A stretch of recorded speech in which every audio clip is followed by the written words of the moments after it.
Hello everyone, स्वागत है आप सबका आज के इस नए लेक्चर में। और बच्चों, जैसा आपको पता है कि हम क्लासिफिकेशन ऑफ फंक्शंस पढ़ रहे थे, जिसमें हमने काफ़ी सारे फंक्शंस देखे थे, from polynomial function to algebraic function, exponential, logarithmic and modulus. ये कुछ फंक्शंस थे। इवन हमने फ्रैक्शनल फंक्शन भी देखा था, फ्रैक्शनल रैशनल फंक्शन। तो अब इन फंक्शंस पढ़ने के बाद लास्ट लेक्चर में हमने कुछ बहुत ही बढ़िया बढ़िया सवाल बनाए थे मॉड्यूलस के, जिसमें मैंने आपको कंसेप्ट बताया था कि एफ ऑफ मॉड एक्स क्या होता है and modulus of F of mod x का कैसा ग्राफ होता है, और उसमें हमने कुछ अच्छे सवाल देखे थे। आज के लेक्चर में बच्चों हम क्लासिफिकेशन ऑफ फंक्शंस अपना कंप्लीट करेंगे। हमें कुछ फंक्शंस और पढ़ने हैं, जैसे कि सिग्नम फंक्शन क्या होता है। सिग्नम फंक्शन के बाद हम देख सकते हैं कि फ्रैक्शनल फंक्शन क्या होता है, जिसमें फ्रैक्शनल पार्ट होता है। एंड लास्टली हम एक देख सकते हैं कि ब्रैकेटेड फंक्शन क्या होता है, जिसको कि कुछ बच्चे ग्रेटेस्ट इंटीजर फंक्शन भी बोलते हैं। मैं आपको एक बात यहाँ पे बताना चाहूंगा कि बच्चों, मैंने इसमें ट्रिग्नोमेट्रिकल फंक्शंस आपको नहीं बताए हैं, जिसका वजह ये है कि वो आप ऑलरेडी क्लास 11th में डिटेल में पढ़े हैं। अगर किसी को भी कोई भी ट्रिग्नोमेट्रिकल फंक्शन में डाउट आता है तो आप क्लास 11th की प्लेलिस्ट देख सकते हैं। So without wasting any time बच्चों, अब हम स्टार्ट करते हैं अपने सिग्नम फंक्शन के साथ। तो बच्चों, मैंने आपके लिए थ्योरी लिख दी है सिग्नम फंक्शन की। सिग्नम फंक्शन की थ्योरी क्या बोलती है? Function y = fx = signum x। ये जो SGN मैंने लिखा है, this SGN stands for signum. Signum x is defined as follows. किस तरीके से सिग्नम x डिफाइंड होता है? आप सबसे पहली बात जो आपको याद रखनी है, सिग्नम x का जो डोमेन होता है, सिग्नम x का बच्चों जो डोमेन होता है वो x belongs to all real number होता है। आप x की जगह कोई भी रियल नंबर रख सकते हैं, मतलब कि इसका जो डोमेन है उसमें सारे रियल नंबर्स पॉसिबल है। लेकिन बच्चों, इसका जो रेंज है, देखो इसके रेंज में केवल 3 सेट है, केवल तीन एलिमेंट्स हैं। इस रेंज के सेट में सिर्फ और सिर्फ 3 एलिमेंट्स हैं, या तो ये 1 होगा, या ये 0 होगा, या ये -1 होगा। डिफाइन हमने किस प्रकार से किया है कि अगर सिग्नम का आर्ग्यूमेंट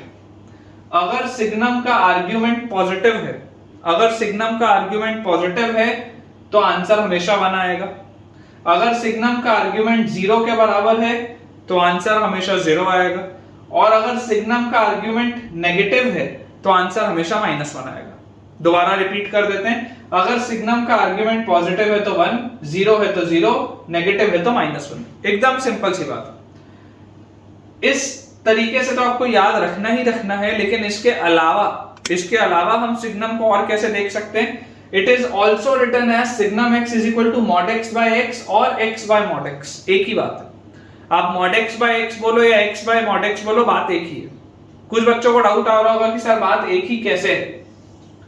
तो देखो, मैं आपको बता देता हूं कि अगर मान लीजिए x पॉजिटिव है, अगर x पॉजिटिव है तो mod x क्या होगा?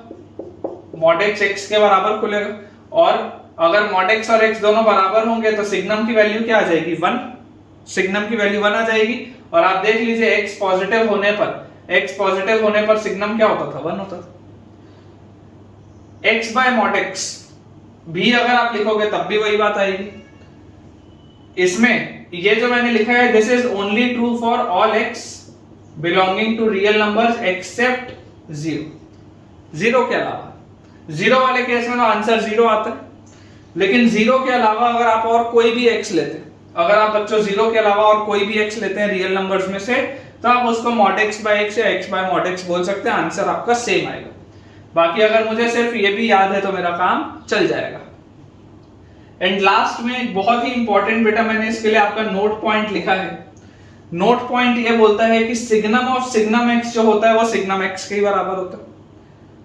सिग्नम ऑफ सिग्नम x जो होता है वो सिग्नम x के ही बराबर होता है। इसका क्या मतलब है? इसका मतलब बच्चों, बोलने का सिर्फ ये है कि मान लीजिए मैं बोलता हूं if x is positive, let us suppose if x is positive, तो अगर बच्चों x पॉजिटिव होगा तो आप जरा सोच के देखो, ये जो अंदर वाला ये सिग्नम x है, क्या ये 1 होगा क्या? अगर x पॉजिटिव होगा तो ये वाला जो सिग्नम x है ये 1 आएगा, क्योंकि पॉजिटिव x के लिए 1 आता था आंसर। तो LHS क्या लिखा है? Signum of 1। और RHS क्या लिखा है? RHS लिखा हुआ है सिग्नम ऑफ x। x क्या है? x पॉजिटिव है, तो आंसर यहाँ पर 1 आएगा। और यहाँ पर देखो सिग्नम ऑफ 1 लिखा है। सिग्नम ऑफ 1 क्या है? पॉजिटिव नंबर है, तो सिग्नम ऑफ 1 भी क्या आएगा? 1 आएगा। तो ये हो गया। अगर मान लीजिए x <0 होता, अगर x लेस देन 0 होता तो ये सिग्नम ऑफ x जो लिखा था, अगर ये x लेस देन 0 होता तो ये नेगेटिव आता। तो LHS में मेरे पास आ जाता सिग्नम ऑफ -1 और RHS में क्या आ जाता signum of a negative number. Signum of a negative number क्या होता है -1 होता है, और -1 देखो अपने आप में नेगेटिव है तो signum of a negative number क्या आएगा -1 आएगा। ऐसे ही आप 0 के लिए बच्चों करके देख सकते हो कि सिग्नम ऑफ 0 0 होगा और फिर सिग्नम ऑफ 0 0 आएगा और यहां भी सिग्नम ऑफ 0 0 आएगा। तो ये एक बहुत इंपॉर्टेंट प्रॉपर्टी है, इस पे अपन सवाल अभी बनाएंगे।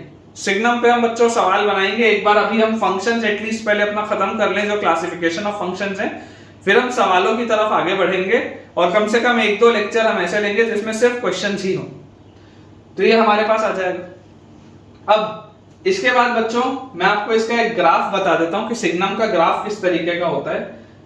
हो सकता है कई सारे बच्चों को पता भी होगा कि अगर ये x एक्सिस और y एक्सिस है तो अभी हमने क्या चीज देखी है, अभी बच्चों हमने ये चीज देखी है कि अगर मेरा सिग्नम का आर्ग्यूमेंट पॉजिटिव होता है, अगर सिग्नम का आर्ग्यूमेंट पॉजिटिव होता है तो आंसर क्या आता है, हमेशा 1 आता है। मतलब ये सारे के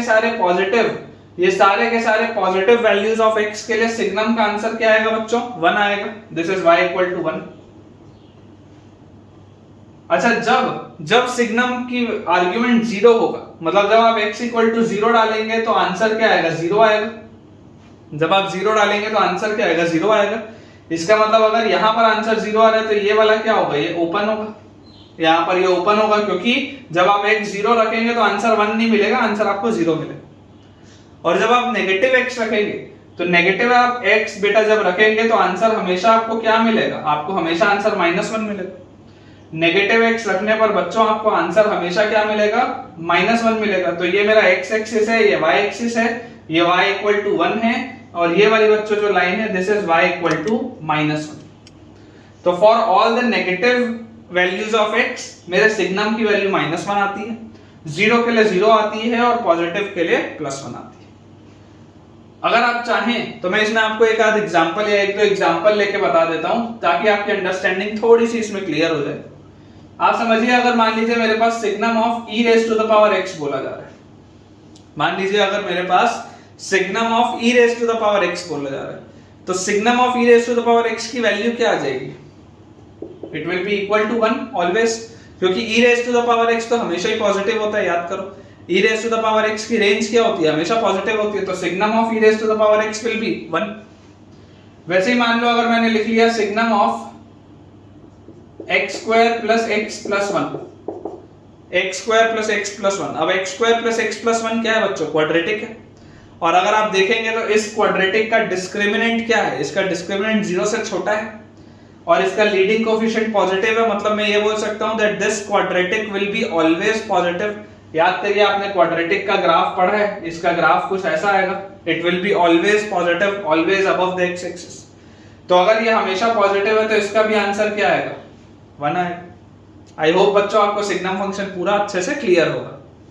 सो मान लीजिए बच्चों, अगर मेरे पास सवाल है plot the graph of y equal to signum of x square minus 1। मुझे क्वेश्चन बोल रहा है y equal to signum of x square minus 1 को आप प्लॉट करिए।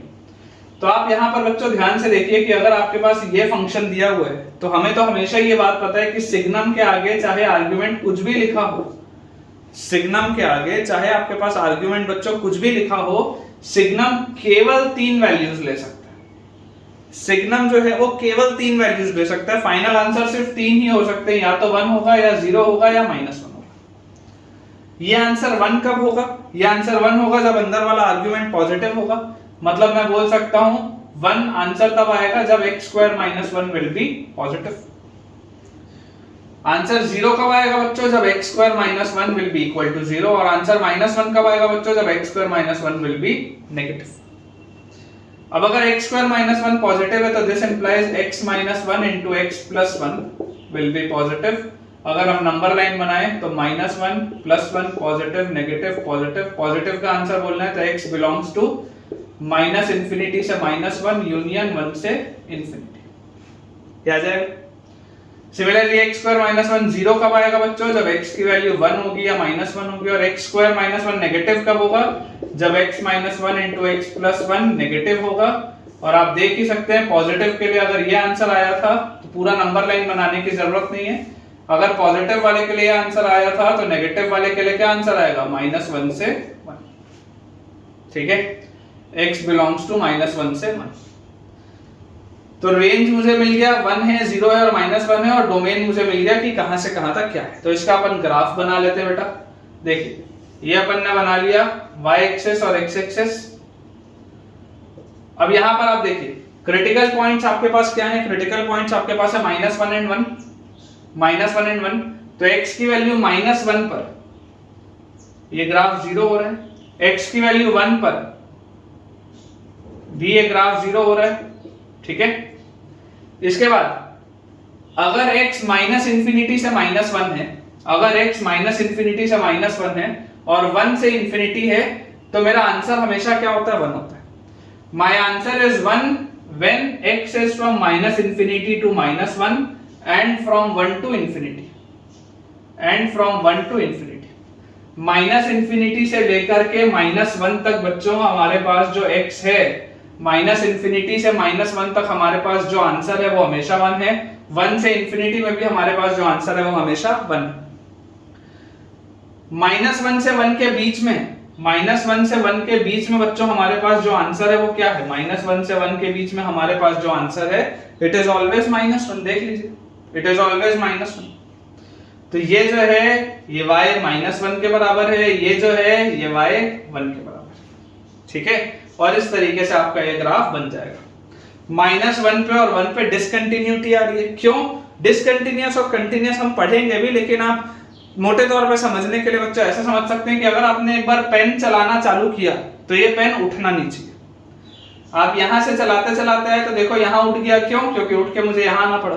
फिर यहां उठ गया, क्यों, क्योंकि मुझे यहां आना पड़ा। फिर इधर आगे तक गया, इतने में ये कंटिन्यूअस है, लेकिन इधर डिसकंटिन्यूअस, इधर डिसकंटिन्यूअस, इधर भी डिसकंटिन्यूअस है, यहां आगे में कंटिन्यूअस। ठीक है, तो ये इसका बच्चों ग्राफ हो जाएगा।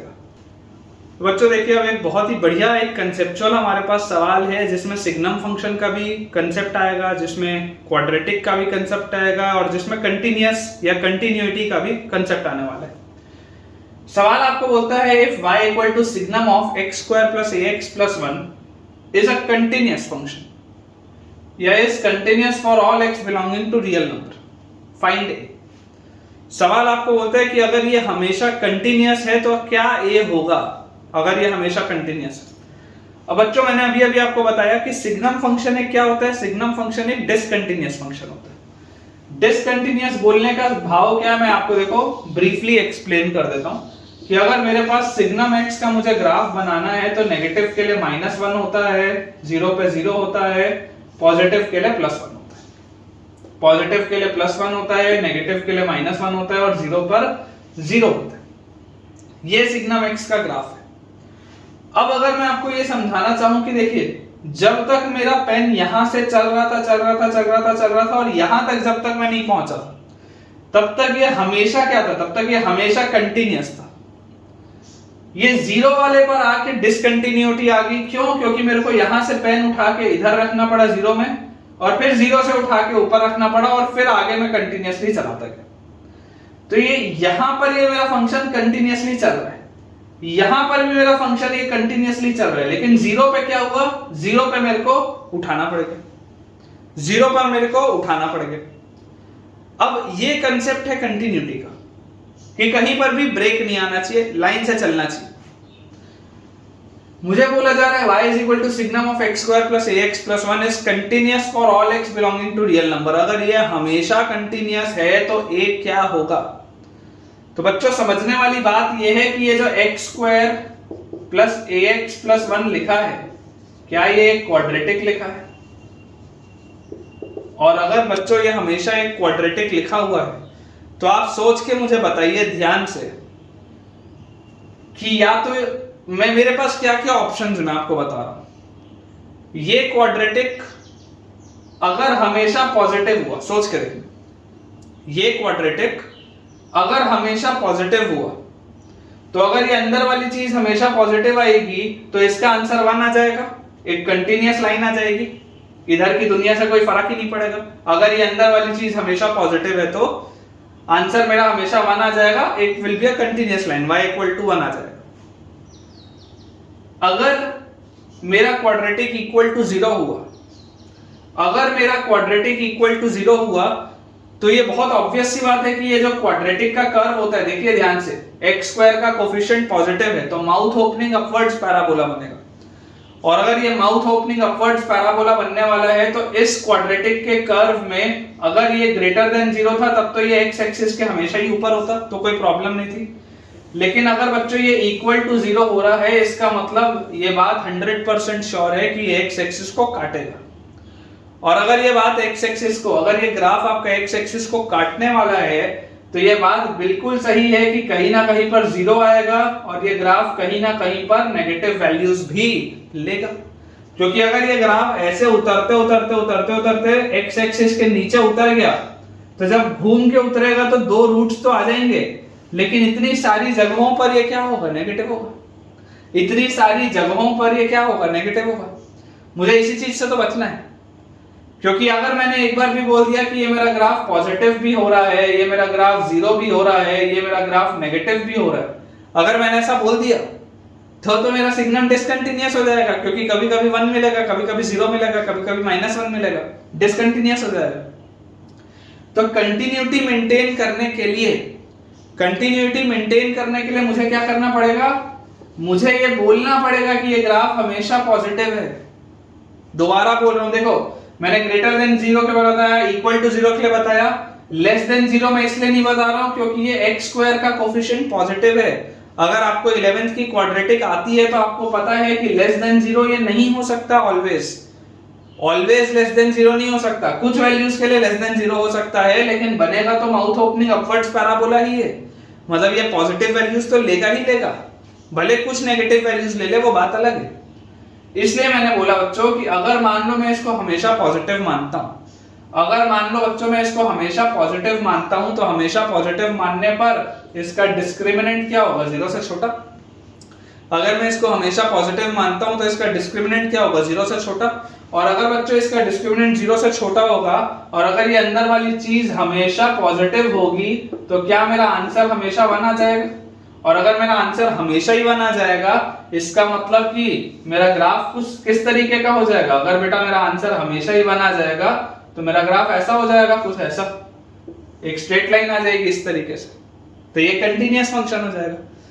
तो मेरा जो मेन पर्पस है, मेरा मेन पर्पस क्या है, मेरा मेन पर्पस ये है कि अगर मुझे इस सिग्नम को कंटीन्यूअस फंक्शन बोलना है तो मुझे जरूर अंदर वाली चीज को पॉजिटिव करना पड़ेगा, क्योंकि बिना उसको पॉजिटिव किए मेरा काम नहीं चलेगा।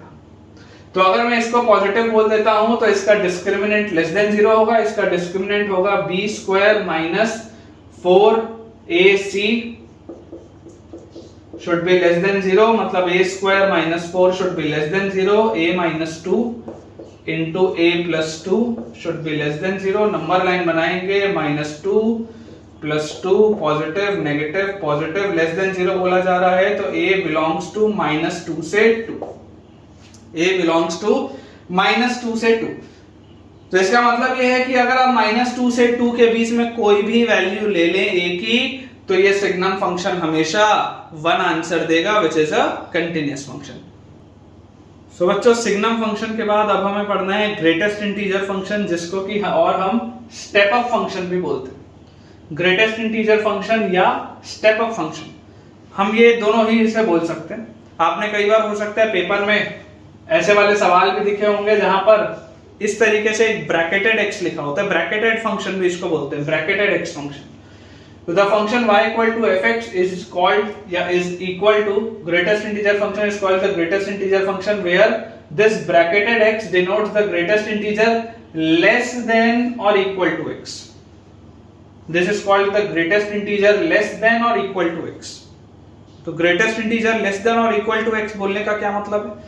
ये बोलने का मतलब है बच्चों कि मान लीजिए अगर x की वैल्यू लेट अस से मैं बोलता हूं 2.1 है, तो अगर तो वो इंटीजर मैंने दिया है x तो वही आंसर होगा। अगर मैंने x इक्वल टू एक इंटीजर बोला है तो वही आंसर होगा। अदरवाइज क्या लिखा है, ग्रेटेस्ट इंटीजर लेस देन और इक्वल टू x, या इससे जस्ट छोटा, या इससे जस्ट छोटा जो ग्रेटेस्ट इंटीजर होगा, तो ग्रेटेस्ट इंटीजर ऑफ x क्या आ जाएगा, 2 आ जाएगा। ग्रेटेस्ट इंटीजर ऑफ x क्या आ जाएगा, 2 आ जाएगा। मान लो मैंने x को बोला 5.9, ऐसा नहीं है कि उसके करीब कौन सा इंटीजर है, ऐसा नहीं है। अगर मैंने 5.99 भी बोला ना तब भी ऐसा नहीं है कि आप इसको बोल दोगे कि यार सर ये तो 6 के पास है तो इसका आंसर 6 होगा, ऐसा नहीं है। अगर x को मैंने इंटीजर लिया है तो वही आंसर होगा ब्रैकेटेड x में भी, नहीं तो उससे जस्ट छोटा, उससे जस्ट छोटा जो इंटीजर होगा। तो अगर मैं बेटा यहां पर बोलता हूं ब्रैकेटेड x तो माय आंसर विल बी 5। अगर मैं बोलता हूं ब्रैकेटेड x तो my answer will be 5। Similarly मान लो अगर मैं बोलता हूं x की वैल्यू लेट अस से 0.001 तो bracketed x will B 0, bracketed x will B 0, उससे जस्ट छोटा, उससे जस्ट छोटा। तो अगर मैं आपको इसका ग्राफ बताऊं बच्चों, अगर मैं आपको इसका ग्राफ बताऊं तो आप इसका ग्राफ सोच के देखिए। अगर हम यहां पर एक नंबर लाइन बना ले 1 2 3 4, यहां पर भी हम बना लेते हैं this is 1, this is 2, this is 3, this is 4, -1 -2 -3 -1 -2 -3। तो अगर आपने x को लिया है बच्चों 1 से छोटा लेकिन 0 या उससे बड़ा, अगर आपने बच्चों x को लिया है 1 से छोटा लेकिन 0 या उससे बड़ा, तो 0 या उससे बड़ा लेकिन 1 से छोटा में आंसर हमेशा क्या होगा? 0 या उससे बड़ा लेकिन 1 से छोटा में हमेशा आंसर होगा 0, हमेशा आंसर होगा 0। मान लो अगर आपने x को लिया है, इसका आंसर ब्रैकेटेड x हमेशा क्या आएगा? 0 आएगा। मान लीजिए अगर आपने x को लिया बच्चों 2 से छोटा लेकिन 1 या उससे बड़ा, तो 1 और 2 के बीच में जब आप कोई भी नंबर लोगे, ध्यान से देखो, जब आप 1 या 2 के बीच में कोई भी नंबर लोगे तो इसका आंसर हमेशा क्या होगा? 1 होगा। इसका आंसर हमेशा क्या होगा? 1 होगा। तो इस तरीके से आ जाएगा आपका ग्राफ। देखो 2 पे ओपन है, 2 पे ओपन है। देखो जैसे मैंने यहां पर देखो क्या किया था, मैंने यहां पर बच्चों में वापस बना देता हूं, यहां पे मैं इसको थोड़ा डार्क कर रहा हूं ताकि आपको अलग से ये दिखाई दे।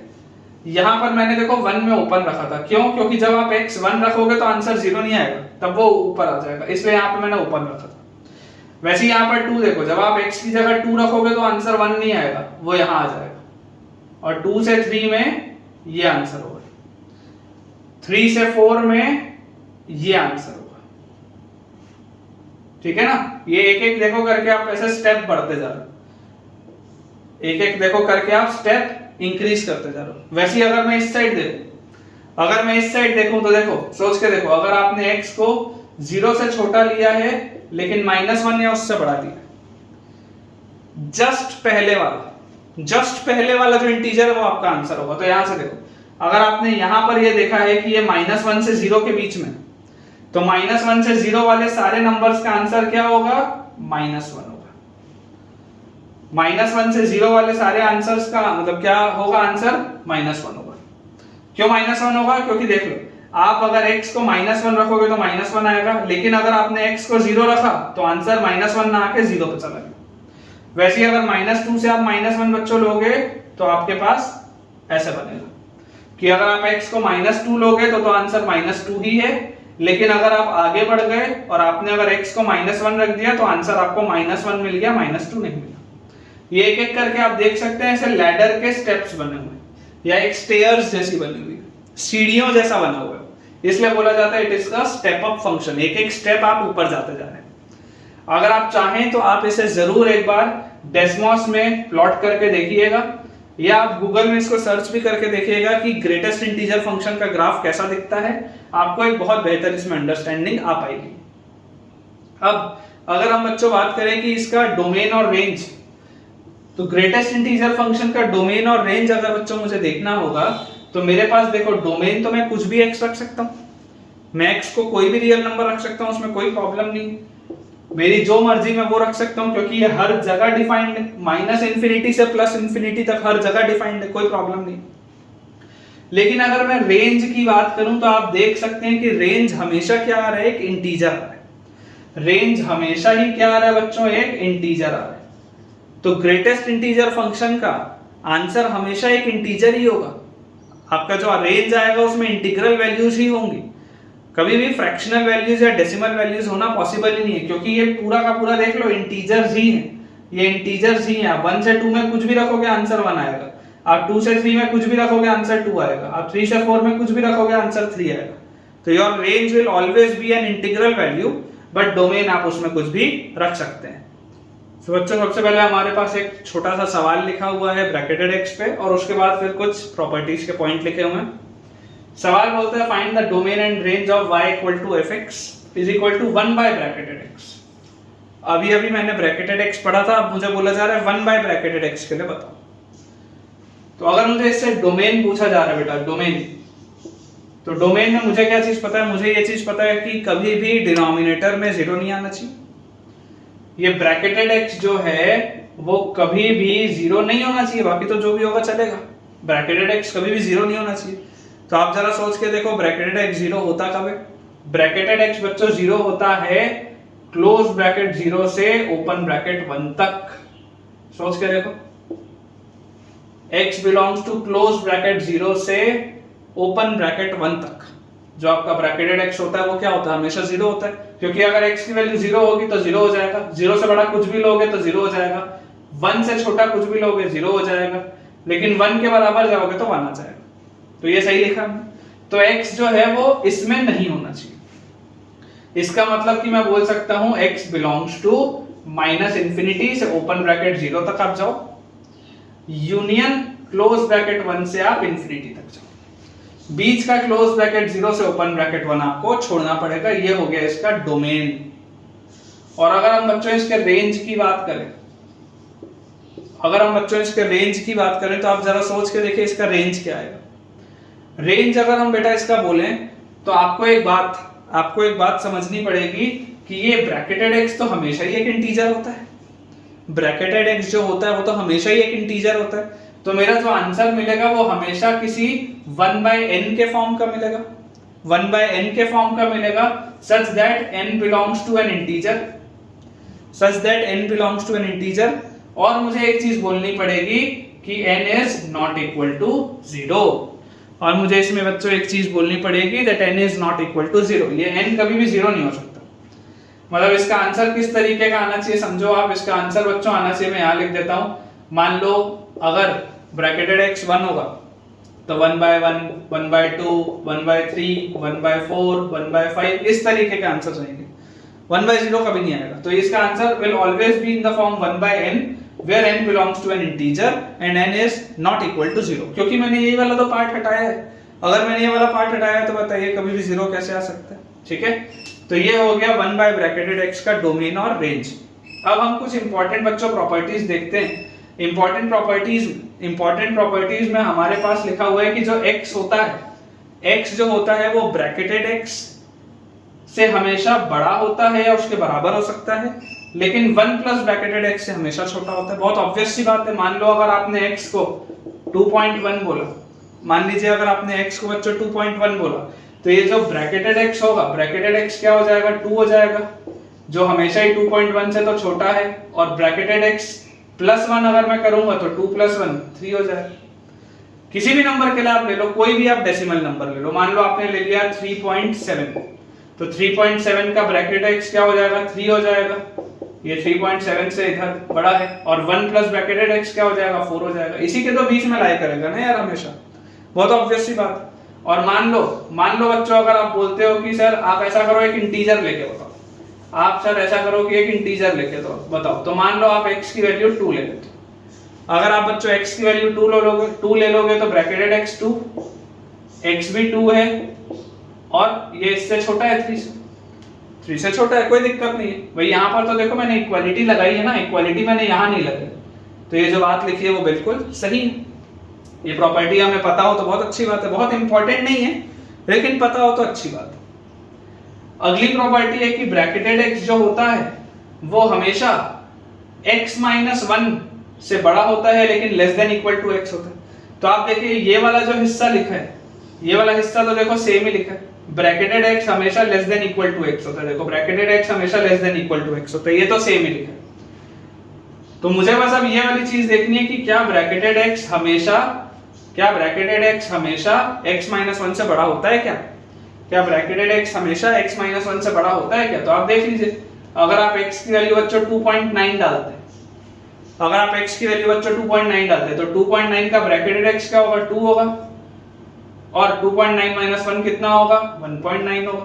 बिल्कुल सही बात है। मान लो अगर आपने x की वैल्यू 3 डाल दी तो इसका ब्रैकेटेड x क्या होगा? 3 होगा, और 3 माइनस 1 क्या आएगा? 2 आएगा। बिल्कुल सही बात है। तो हम मोर और लेस क्या बोल सकते हैं? हम मोर और लेस बच्चों ये बोल सकते हैं कि अगर मैं पहली वाली प्रॉपर्टी को मॉडिफाई कर दूं कि सबसे छोटा है x माइनस 1, x माइनस 1 से बड़ा है ब्रैकेटेड x, ब्रैकेटेड x के इक्वल टू है या उससे बड़ा है x, और सबसे बड़ा है ब्रैकेटेड x प्लस 1। अगर हम चाहें तो हम इसे याद रख सकते हैं। ठीक है, मैंने मॉडिफाई कर दी है पहली वाली प्रॉपर्टी। ये इंपॉर्टेंट प्रॉपर्टी। सेकंड वाली प्रॉपर्टी और थर्ड वाली प्रॉपर्टी बच्चों बहुत इंपॉर्टेंट है। प्रॉपर्टी बोलती है कि bracketed of x plus i is equal to bracketed x plus i where i is an integer. मतलब कि अगर मान लो मैं आपको बोलता हूं bracketed of 3.3 plus 5, bracketed of 3.3 plus 5, तो this is as good as bracketed of 3.3 और 5 हम अलग कर सकते हैं। This is as good as bracketed of 3.3 plus 5 हम अलग कर सकते हैं। अगर ये इंटीग्रल वैल्यू है, अगर ये एक इंटीजर है, तो this can be kept out of the bracket. तो यहां से देख लो आपके पास ब्रैकेटेड ऑफ 3.3 क्या आ जाएगा? 3, और 5 वैसे का वैसे ही आंसर 8 आएगा, और इधर क्या है? 8.3 का ब्रैकेटेड, इधर भी आंसर 8 आएगा। एक ही बात है। This is important property. अभी इस पर मैं आपको एक बहुत बढ़िया सवाल करवाऊंगा, इस पर अभी मैं आपको एक बहुत बढ़िया सवाल कराऊंगा। ये एक इंपॉर्टेंट प्रॉपर्टी है, और उतनी ही इंपॉर्टेंट तीसरी प्रॉपर्टी और है, उतनी ही इंपॉर्टेंट तीसरी प्रॉपर्टी और है। तीसरी प्रॉपर्टी बोलती है कि bracketed x plus bracketed of minus x, bracketed x plus bracketed of minus x की वैल्यू 0 होगी अगर x इंटीजर है, नहीं तो -1 होगी, अदरवाइज -1 होगी। मान लो अगर बच्चों आप कोई भी एक इंटीजर ले लें, मान लीजिए आप x की वैल्यू 10 ले लेते हैं, कोई भी आप इंटीजर ले लीजिए। तो अगर आप कोई भी एक इंटीजर ले लेंगे तो bracketed of 10 plus bracketed of -10 क्या आएगा? 10 और -10 ही आएगा, आंसर हमेशा 0 आएगा। क्योंकि आपको पता है कि एक इंटीजर को अगर मैं ब्रैकेट करूंगा तो वही आता है। अपन ने अभी डेफिनेशन में देखा था, ग्रेटेस्ट इंटीजर लेस देन और इक्वल टू x, या तो उससे छोटा या उसके बराबर। उसके बराबर कब होता है? जब इंटीजर होता है। तो यहां पर आप देखो, ये उसके बराबर आएगा, ये भी उसके बराबर आएगा, क्योंकि इंटीग्रल वैल्यूज है। अगर इंटीग्रल वैल्यूज है तो आंसर क्या आएगा? 0। लेकिन अगर इंटीग्रल वैल्यूज नहीं हुई, मान लीजिए मैं ले लेता हूं 3.75, मान लीजिए मैं ले लेता हूं 3.75, तो आपको पता है एक एक मुझे पीछे ढकेलना है, मुझे पीछे साइड में ढकेलना है। तो 3.7 का जब मैं 3.75 का जब मैं ब्रैकेटेड करूंगा तो वो 3 आएगा, और -3.75 को जब मैं ब्रैकेटेड करूंगा तो -4 आएगा। तो आंसर क्या आ जाएगा? -1। आंसर क्या आ जाएगा? -1। तो ये बच्चों हमको बहुत ध्यान से याद रखना है, और अब हम इसमें कुछ सवाल बनाएंगे। तो बच्चों एक बहुत ही बढ़िया सवाल हमारे सामने लिखा हुआ है। कई सारे बच्चे ऐसा सवाल देख के छोड़ देंगे कि हमसे बनेगा नहीं है, लेकिन अपन इसको अटेम्प्ट करते हैं। देखिए क्वेश्चन में लिखा हुआ है कंप्यूट द रेंज ऑफ, आपको इसका रेंज बताना है। जो सवाल लिखा है आपको उसका रेंज बताना है, ठीक है। और इस पूरी चीज का आपको रेंज बताना है इस इंटरवल में, for all x belongs to close bracket 0 से क्लोज ब्रैकेट पाई तक।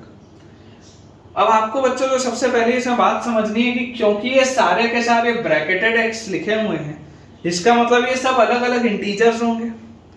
तो मेरा आंसर जो भी होगा वो एक इंटीजर ही होना चाहिए, ठीक है ना। ये बात आपको सबसे पहले समझना जरूरी है कि कोई ऐसा नहीं होगा कि ओपन ब्रैकेट इतना से ओपन ब्रैकेट इतना तक आप आंसर बोल दें। आपको ये बात समझनी पड़ेगी कि क्योंकि ये सारे के सारे ब्रैकेटेड x लिखे हैं, इसका मतलब मेरा आंसर कोई ना कोई इंटीजर ही होगा, ठीक है। अब यहां पर बच्चों अगर हम इस बात को देखें कि हमारे पास लिखा हुआ है ये सीरीज, तो अभी अभी मैंने आपको क्या बताया था कि bracketed of x plus I क्या होता है? It is as good as bracketed x plus I, जिसमें i एक इंटीजर होता है। तो हम इसे क्या लिख सकते हैं? fx is equal to bracketed sine x plus 1 plus bracketed sine x by 2 plus 2 plus bracketed sine x by 3 plus 3 से लेकर bracketed sine x by 100 plus 100, ये हम बोल सकते हैं। तो यहां से हमारे पास बताओ बच्चों क्या आ जाएगा, जब हम 0 से पाई का इंटरवल लेंगे, जब हम 0 से पाई का इंटरवल लेंगे, मैं आपको कुछ चीजें समझाना चाहता हूं। 0 से पाई का अगर इंटरवल लेंगे, अगर x 0 से पाई के बीच में है, तो 0 से पाई के बीच में ये जो वैल्यूज हैं ब्रैकेटेड साइन x 0 से पाई के बीच में, अगर हम ग्राफ देखें साइन x का, अगर हम ग्राफ देखें साइन x का, तो 0 से लेकर पाई तक के बीच में ये बच्चों कभी कभी 1 तक भी आएगा। ये देखो पाई बाय 2 पे 1 होता है ना, पाई बाय 2 पे साइन x की वैल्यू 1 होती है। तो जब जब ये 0 से 1 के बीच में होगा तब तब इसका ब्रैकेटेड 0 आएगा, जब जब ये 1 से 0 के बीच में होगा तब तब भी इसका ब्रैकेटेड क्या आएगा, 0 आएगा। लेकिन जब जब यहाँ पर ये 1 पे होगा, जब जब ये यहाँ पर 1 पर होगा तब तब मेरा आंसर क्या आएगा, 1 आएगा। मतलब कि ये वाला जो ब्रैकेटेड साइन x है, ब्रैकेटेड साइन x या तो 0 दे सकता है या तो 1 दे सकता है।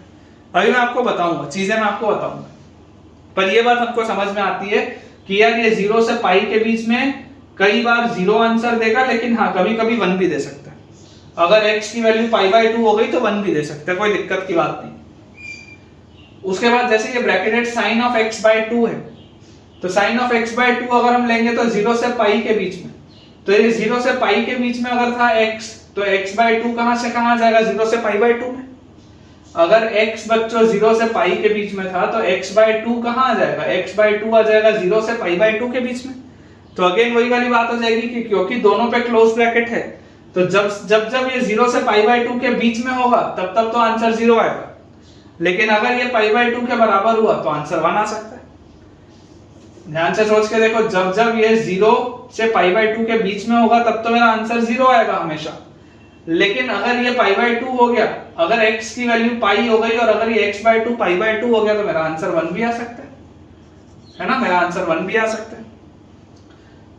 फिर ये साइन ऑफ x बाय 3 लिखा हुआ है। अब आप सोच के देखो, 0 से पाई के बीच में अगर x था तो x बाय 3 क्या होगा।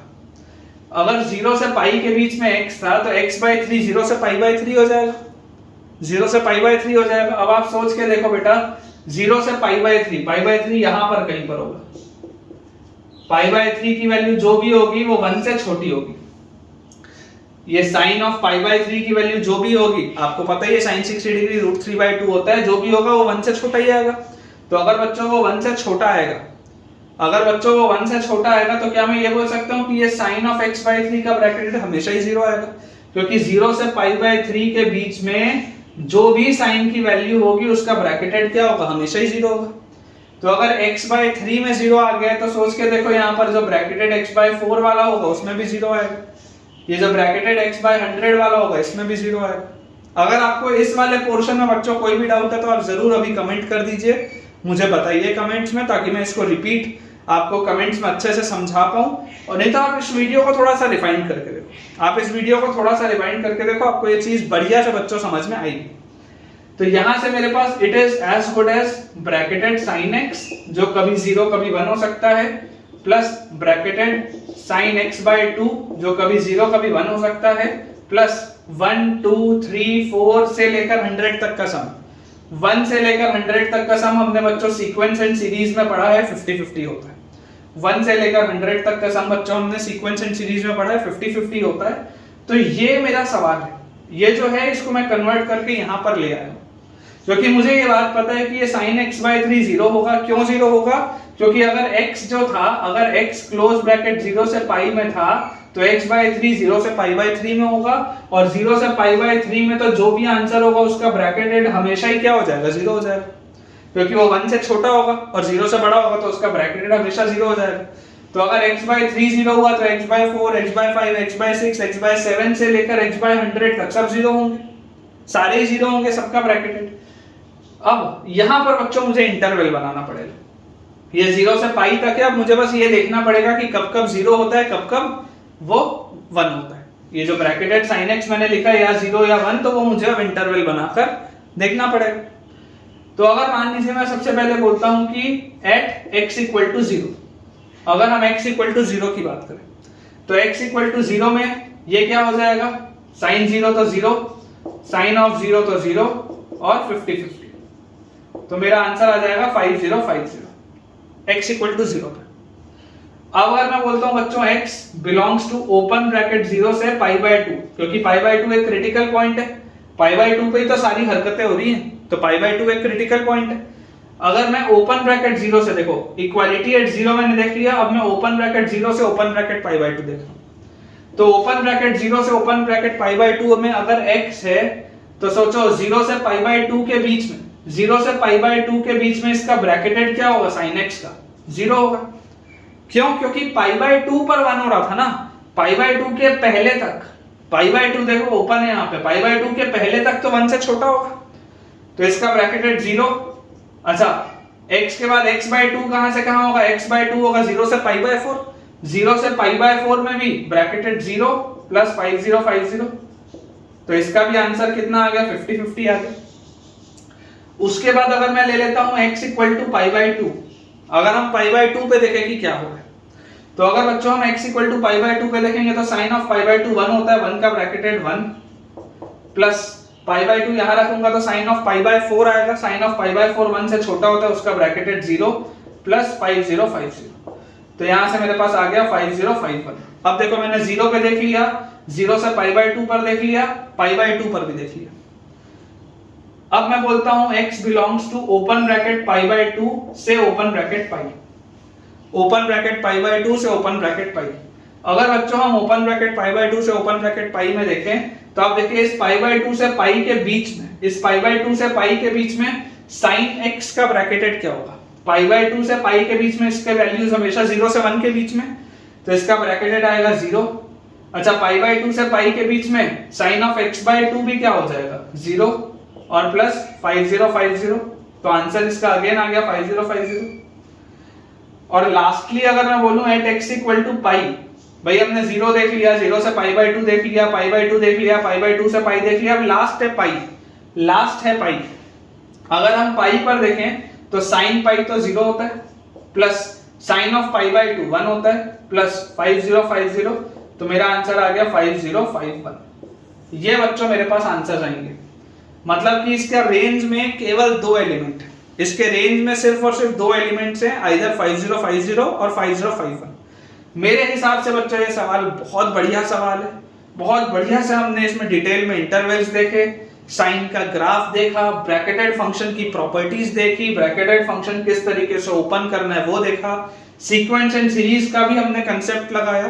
तो मेरे हिसाब से ये एक जेईई एडवांस लेवल का सवाल है। अगर आपको ये पसंद आया है सवाल तो जरूर आप मुझे कमेंट्स में बताइए, और अगर आपको इसमें कुछ भी डाउट हो तो पूछ लीजिए।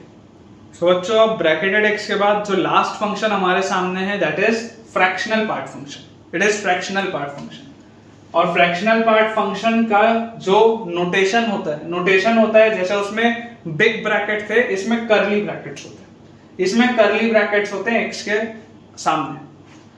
तो it is defined as fx is equal to curly bracketed x या फ्रैक्शनल पार्ट x, और इसको हम x माइनस ब्रैकेटेड x भी बोलते हैं। क्यों बोलते हैं अभी मैं आपको बताऊंगा। And the period of this function is 1। ये 1 क्यों होता है ये भी अभी आपको पता चलेगा।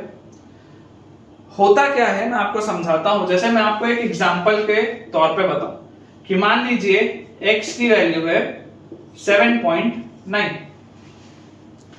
x की वैल्यू है 7.9। तो हमें एक चीज पता है, हमने लोगैरिथम में जब कैरेक्टरिस्टिक और मैंटिसा का कंसेप्ट पढ़ा था, या नॉर्मली भी अगर हम थोड़ी भी मैथ्स जानते हैं तो हम जानते हैं किसी भी नंबर को हम 2 पार्ट में ब्रेक कर सकते हैं। एक इंटीग्रल पार्ट होता है और दूसरा होता है फ्रैक्शनल पार्ट। एक इंटीग्रल पार्ट होता है और दूसरा होता है फ्रैक्शनल पार्ट। और इस फ्रैक्शनल पार्ट की खास बात होती है कि ये हमेशा 0 या उससे बड़ा होता है लेकिन 1 से छोटा होता है, क्योंकि फ्रैक्शन है तो ये हमेशा 0 या उससे बड़ा होता है लेकिन 1 से छोटा होता है। तो this 7.9 can be broken into 2 parts, 7 and 0.9. This 7.9 can be broken into 2 parts, 7 and 0.9. तो ये 7 जो है this is our integral part and 0.9 is our fractional part. 7 is our integral part and 0.9 is our fractional part. तो ये देखो 0.9 जो है वो 0 और 1 के बीच में है। तो अगर मेरे पास सवाल आता है कि बताओ फ्रैक्शनल पार्ट ऑफ 7.9 क्या होगा, तो fractional part of 7.9 will be 0.9, as simple as that. Fractional function यही होता है। इसीलिए इसको बोला गया है कि fractional function can be written as x minus bracketed x। Fractional of x can be written as x minus bracketed x। बोलने का भाव क्या है बेटा? बोलने का भाव ये है कि अगर फ्रैक्शनल ऑफ, मान लो मुझसे 7.9 पूछा गया होता तो 7.9 में से उसका ये इंटीग्रल पार्ट है, जो ग्रेटेस्ट इंटीजर फंक्शन वो एक इंटीग्रल पार्ट है, तो अगर मैं उसका इंटीग्रल पार्ट हटा दूं तो जो आंसर आएगा वही फ्रैक्शनल पार्ट ऑफ x आएगा। आई होप बच्चों ये चीज आपको क्लियर हो गई होगी। और अगर मान लो x की जगह मैंने कोई एक इंटीजर लिया, अगर मान लो बच्चों मैंने x की जगह कोई भी एक इंटीजर लिया, तो इंटीजर वाले केस में क्या हो जाएगा? This is as good as 5 plus 0, जहां पर फ्रैक्शनल पार्ट 0 है और इंटीग्रल पार्ट 5 है, तो fractional part of an integer will always be equal to 0। Fractional part of an integer will always be equal to 0। And last में अगर बच्चों में एक आपको चीज और करके बता दूं कि मान लीजिए मेरे पास x की वैल्यू है -1.3, x की मान लीजिए बेटा मेरे पास वैल्यू है -1.3। अब ऐसे नेगेटिव वाले सवालों में जनरली गलती होती है। इन नेगेटिव वाले सवालों में बच्चों जनरली गलती होती है। गलती क्या होती है कि बच्चा इसको ब्रेक कर देता है -1 प्लस 0.3। ये ऐसा नहीं है बेटा, दिस इज नॉट -1 प्लस 0.3, क्योंकि -1 प्लस 0.3 तो -0.7 हो जाएगा। -1 प्लस 0.3 तो -0.7 हो जाएगा, ये गलत लिखा है। चलो कोई बच्चा ये भी बोल लेगा कि सर इसको ऐसे लिख लो, -1 माइनस 0.3 आ जाएगा -1.3, लेकिन ये भी गलत है। क्यों गलत है? क्योंकि इसके हिसाब से तो आपका इंटीग्रल पार्ट -1 है और फ्रैक्शनल पार्ट -0.3 है, जबकि मैंने आपको क्या बोला है कि फ्रैक्शनल पार्ट हमेशा 0 और 1 के बीच में होता है, पॉजिटिव होता है। It is always greater than और equal to 0 and it is always less than 1। तो अगर बच्चों ये चीज होती है तो this can be written as, ध्यान से देखिएगा जो मैं कर रहा हूं, मैंने इसको लिखा -1.3 को -1 माइनस 0.3, ये जो लिखा हुआ था, और इस -0.3 को ठीक करने के लिए मैंने +1 भी कर दिया और -1 भी कर दिया। +1 और -1 करने से तो कोई दिक्कत है ही नहीं। अब जैसे ही बेटा मैंने इसको +1 और -1 कर दिया तो देखो इस +1 को आप इस -0.3 के साथ क्लब कर दो और -1 को -1 के साथ क्लब कर दो तो कितना आ जाएगा? -2, और +1 और -0.3 मतलब +0.7। आप इसको ऐसे लिख सकते हैं।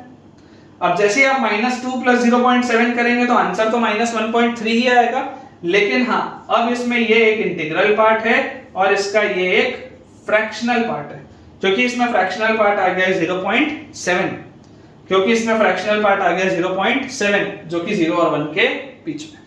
ठीक है, तो आई होप बच्चों आपको ये वाली चीज क्लियर हुई है। इस बात को ध्यान आप देंगे, ठीक है, इसमें गलती होती है। अब अगर हम बात करें फ्रैक्शनल पार्ट ऑफ x की, अगर बच्चों हम बात करें फ्रैक्शनल पार्ट ऑफ x की, तो ये जो फ्रैक्शनल पार्ट ऑफ x है, this fractional part of x is as good as, this fractional part of x is as good as, इसका डोमेन जो है, डोमेन आ जाएगा x belongs to all real numbers। इस फ्रैक्शनल पार्ट ऑफ x का domain आ जाएगा all real numbers. आपको इसमें जो भी रियल नंबर लेना हो आप ले सकते हैं। और इसका जो रेंज आएगा, रेंज अभी मैंने आपको बताया कि फ्रैक्शनल पार्ट ऑफ x हमेशा कहां से कहां होता है? 0 और 1 के बीच में होता है, 0 पे क्लोज्ड होता है और 1 पे ओपन होता है। और उसके बाद अगर हम बात करें अगला उसी का, जैसे हमने ब्रैकेटेड x में देखा था रेसिप्रोकल वाली चीज, वैसे हम फ्रैक्शनल में भी देख सकते हैं। तो फ्रैक्शनल में बच्चों अगर हम देखेंगे तो देखिए, अगर आपके पास लिखा हुआ है fx is equal to 1 upon fractional part of x, fx is equal to 1 upon fractional part of x, तो fx is equal to 1 upon fractional part of x का मतलब क्या है?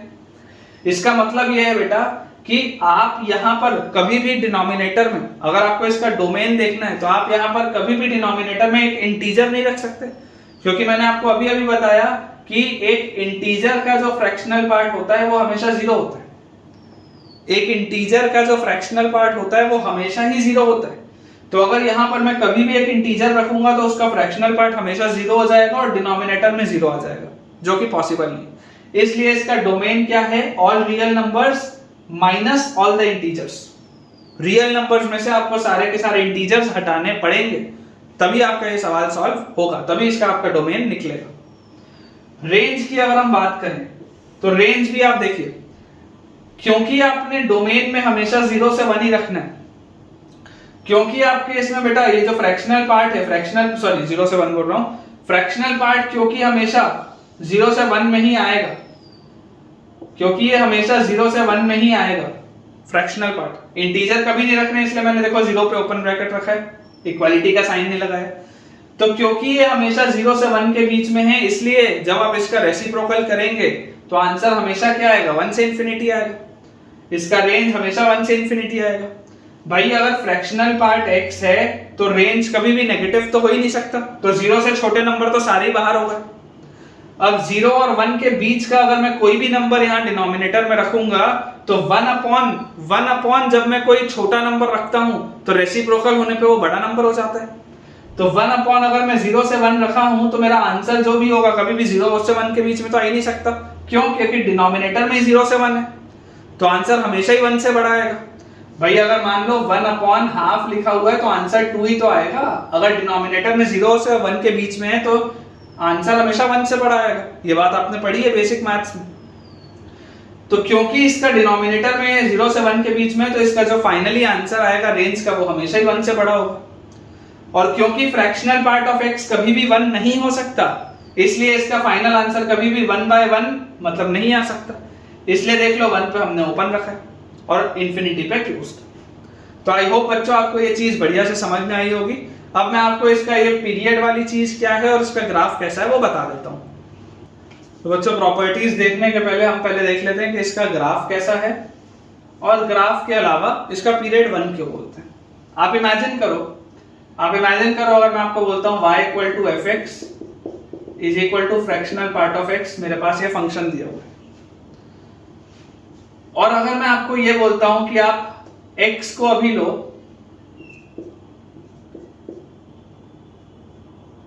1 से छोटा लेकिन 0 या उससे बड़ा। फिलहाल मैं आपको बोलता हूं सिर्फ इतने की हम बात करेंगे। ये मेरा ग्राफ है ऐसा। अगर x को मैं 0 और 1 के बीच में ही बस बात कर रहा हूं, 0 से 1 के बीच में ही अगर मैं बस अभी बात कर रहा हूं बच्चों, तो आप मुझे सोच के देखो कि मैं जो भी x डालूंगा वो कोई ना कोई डेसिमल होगा, 0.1, 0.2, 0.3, 0.4 ऐसा करके 0.9999 तक कुछ भी मैं डाल सकता हूं, 1 से छोटा और 0 से बड़ा। तो मैं जो भी डालूंगा वही तो आंसर मिलेगा। सोच के देखो, मान लो मैं 0.1 डाला तो y equal to fractional of 0.1 0.1 होता है, 0.2 डालूंगा तो 0.2 मिलेगा, 0.3 डालूंगा तो 0.3 मिलेगा। बोलने का भाव ये है कि मैं 0 से 1 के बीच में कुछ भी डालूंगा, मैं 0 से 1 के बीच में कुछ भी डालूंगा तो फ्रैक्शनल उसका वही निकल कर आएगा, फ्रैक्शनल उसका वही निकल के आएगा। इसका मतलब क्या, मैं ऐसा बोल सकता हूं कि इसका graph will be similar to y equal to x। y equal to x जो स्ट्रेट लाइन होती है, इस इंटरवल में इसका ग्राफ तो y इक्वल टू x जैसा ही होगा, स्ट्रेट लाइन। देखो 0 अगर होता, अगर मैं यहां पर 0 डालता तो मुझे आंसर 0 मिलता। अगर मैं आंसर यहां पे देख लो, अगर मैं 1 डालूंगा, अगर मैं x की जगह 1 डालूंगा तो 1 नहीं मिलेगा आंसर, देख लो, इसलिए मैंने ओपन कर दिया। क्योंकि अगर मैं इंटीजर डालता हूं तो मुझे 0 मिलता है, अगर मैं इंटीजर डालता हूं तो मुझे 0 मिलता है। अब आप सोचो, अगर हम बात करें, ये तो आई बिलीव आपको समझ में आ रहा होगा कि y equal to x straight line जैसा मैंने बनाया, इस इंटरवल में जो डालूंगा वही मिलता जाएगा, इसलिए स्ट्रेट लाइन आ गई y इक्वल टू x के फॉर्मेट की। 1 पर आऊंगा तो वापस 0 मिलेगा। डिसकंटिन्यूअस है ये तो पता चली गया क्योंकि ये पेन उठ के आ गया यहां पर। अगर मैं बात करता हूं 1 से 2 के बीच में, 0 से 1 पे बात कर ली, 1 से 2 के बीच में, तो अगर मैं 1 से 2 के भी बीच में बच्चों बात करूं तो यही पैटर्न का तो ग्राफ मिलेगा। जो मुझे 0.1 पे मिल रहा था वही तो मुझे 1.1 पे मिलेगा, जो मुझे 0.2 पे मिल रहा था फ्रैक्शनल पार्ट वही तो मुझे 1.2 पे मिलेगा, जो मुझे 0.3 पे मिल रहा था फ्रैक्शनल पार्ट वही तो मुझे 1.3 पे मिलेगा। अंतर तो कोई है ही नहीं। क्योंकि अगर मान लो मैं 1 से 2 के बीच में बात कर रहा हूं, मतलब मान लो अगर मैंने आपको बोल दिया फ्रैक्शनल पार्ट ऑफ, मुझे आप बताओ 1.3, तो आप क्या बोलोगे, इसको आप लिख लो fractional part of 1 plus 0.3। Property में भी आऊंगा तो आपको और भी पता चलेगा, और इसको आप अगेन मुझे बोल दोगे कि यार ये तो 0.3 आएगा आंसर। बात तो वही है, 0.3 पे जो मिलेगा वही तो 1.3 पे मिलेगा, वही तो 2.3 पे मिलेगा, वही तो 3.3 पे मिलेगा, वही तो 4.3 पे मिलेगा। मिलना तो वही है क्योंकि फ्रैक्शनल पार्ट तो उन सबका ही सेम है। तो ग्राफ का जो बेटा पैटर्न होगा वो तो सेम ही होगा, ग्राफ का जो बेटा पैटर्न होगा वो तो सेम ही होगा। और जैसे ही मैं यहाँ 2 तक पहुंचने लगूंगा तो 2 पे वापस ओपन आ गया, और देख लो यहां पर मैंने डार्क कर लिया, क्योंकि फ्रैक्शनल पार्ट ऑफ 2 तो 0 होगा। फिर ये वैसे ही बनेगा मेरा, देख लो ग्राफ का पैटर्न, यहाँ 3 होगा, फिर ये यहीं पे होगा, फिर ये ऐसे ही बनेगा मेरा ग्राफ का पैटर्न, यहाँ पर आ जाएगा 4। इधर पीछे भी उसी तरीके से चलते रहेगा बच्चों, देख लो पीछे भी उसी तरीके से चलता रहेगा, अंतर तो कोई है ही नहीं। तो इसलिए बेटा बोला जा रहा है कि इसका जो पीरियड है, इसका पीरियड है 1। इसका पीरियड 1 क्यों है? इसका पीरियड 1 ये है क्योंकि हर 1 के इंटरवल के बाद ये सेम तो दे रहा है। आफ्टर एवरी इंटरवल ऑफ 1 बेटा ग्राफ सेम ही तो मिल रहा है। तो ये इसका हो जाएगा बेटा पीरियड 1, और ये आपके पास बन जाएगा फ्रैक्शनल पार्ट ऑफ एक्स का ग्राफ। अब अगर हम बात करें प्रॉपर्टीज की, तो देख लीजिए फ्रैक्शनल पार्ट ऑफ एक्स हमेशा 0 से 1 के बीच में होता है, अंडरस्टूड सी बात है, अभी हम वही पढ़ रहे हैं। अगर हम fractional part of x plus integer रखें, तो देख लीजिए अगर एक इंटीग्रल वैल्यू में रखूंगा तो इंटीग्रल वैल्यू को मैं सेफली अलग कर सकता हूं, क्योंकि फ्रैक्शनल पार्ट में उसका कोई उपयोग नहीं है, कोई उसका रोल नहीं है। आप 1.3 को 1 प्लस 0.3 लिखेंगे तो इस 1 को आप सेफली इग्नोर कर सकते हैं, क्योंकि आंसर तो 0.3 आएगा। तो अगर आप यहाँ पे कोई अलग से इंटीजर ऐड भी कर देंगे तो फाइनल आंसर तो फ्रैक्शनल पार्ट ऑफ एक्स ही आएगा, उसमें कोई भी अंतर नहीं होगा। एंड लास्टली अगर बेटा जैसे मैंने ग्रेटेस्ट इंटीजर वाले में देखा था प्रॉपर्टी, उसमें याद करिए 0 और -1 आता था, इसमें 0 और 1 आता है। क्यों आता है? मान लीजिए अगर मैं x को ले लेता हूँ 0.7, लेट अस सपोज मैंने x को ले लिया 0.7, तो 0.7 का फ्रैक्शनल पार्ट कितना आ जाएगा, प्लस 0.7 का माइनस 0.7 का फ्रैक्शनल पार्ट। तो देखो 0.7 का फ्रैक्शनल पार्ट 0.7 ही होगा, लेकिन माइनस 0.7 का फ्रैक्शनल पार्ट, तो माइनस 0.7 अगर लिखा होगा तो मुझे यहाँ पर +1 और -1 करना पड़ेगा। और मुझे इसको कैसे लिखना पड़ेगा, -1 को मैं अलग लिखूंगा और +1 को मैं इसके साथ क्लब कर दूंगा, तो +1 और -0.7 क्या हो जाएगा, +0.3। क्योंकि मुझे ये चीज पता है बच्चों कि फ्रैक्शनल पार्ट ऑफ एक्स तो हमेशा पॉजिटिव होता है, नेगेटिव तो हो ही नहीं सकता। तो जैसे ही मैं ये चीज करूंगा तो यहां से देख लीजिए मेरे पास क्या आ जाएगा, 0.1 प्लस यहां से -1 एक इंटीजर है, उसको आप अलग कर सकते हैं, तो इसका आंसर आ जाएगा 0.3। Final answer comes out to be 1। ठीक है, तो आई होप बच्चों आपको ये वाली पूरी की पूरी चीज ठीक से समझ में आई होगी। इस पे हम डिटेल में चर्चा अगले लेक्चर में भी करेंगे, तो कोई भी दिक्कत की बात नहीं है। आप इतने को बेटा बढ़िया से रिवाइज करते रहिए। हम क्वेश्चंस की प्रैक्टिस अपनी जारी रखेंगे, हम सारे के सारे सवालों को भी बनाएंगे। बहुत सारी अभी प्रैक्टिस है बेटा फंक्शंस में, कम से कम 7, 8, 10 लेक्चर अभी और चलेगा फंक्शन, तब जाके वो कहीं खत्म होगा अच्छे से, और उसके बाद तो फिर कैलकुलस की हम शुरुआत करेंगे। और मुझे पूरी उम्मीद है कि हम इस चैनल में बहुत ही बढ़िया से बेटा पूरा का पूरा अपना सिलेबस खत्म भी करेंगे, और आप जेईई का 2023 का पेपर बहुत बढ़िया से बना के भी आएंगे। अगर आपको इस वीडियो में बच्चों कुछ भी डाउट है तो आप कमेंट से मुझसे बिल्कुल पूछ सकते हैं, और अगर आपको वीडियो पसंद आया है तो लाइक करना बिल्कुल ना भूलें। तब तक के लिए आप अपनी बच्चों पढ़ाई अच्छे से करते रहिए। All the best, thank you.